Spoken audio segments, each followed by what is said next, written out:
It's 8 in the morning, and the line outside Manor House is forming with the local homeless. They are in line to get free breakfast. I'm coming down here at the Manor House to be able to eat a precious and gorgeous, tasteful meal each and every morning. When I do come here, I enjoy it. Located in Baltimore in the state of Maryland, Manor House has been providing free breakfast to the homeless for the past 50 years. And for the past 30 years, Salim Gauhar, a Pakistani American, has been leading the efforts.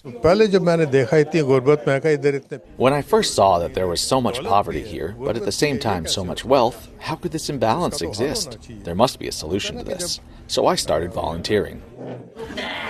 Gauhar says the 200 people that he serves daily come from all walks of life. The good thing here is that everyone eats together, be it whites, blacks, Muslims, Christians, or Jews. There is no difference here.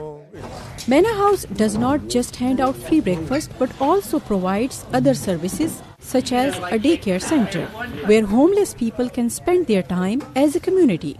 The program is partly funded by the government and private funds. Volunteers working here have also been coming to Manor House for years. For what they have to work with, I think they do a tremendous job. They actually seem to do a very, very lot with so little. It's a need, and it's fulfilling, and a place that you go that you know they serve the public, and it's free. The poor can't be helped only with the money of the rich. Common people have to be part of the effort to help them. The number of homeless people is growing day by day, according to a report by United States Interagency Council on Homelessness. As of January 2018, there were an estimated 7,144 homeless living in the state of Maryland alone.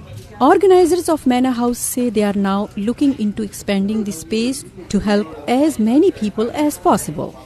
Nilofer Mughal, VOA News, Baltimore, Maryland.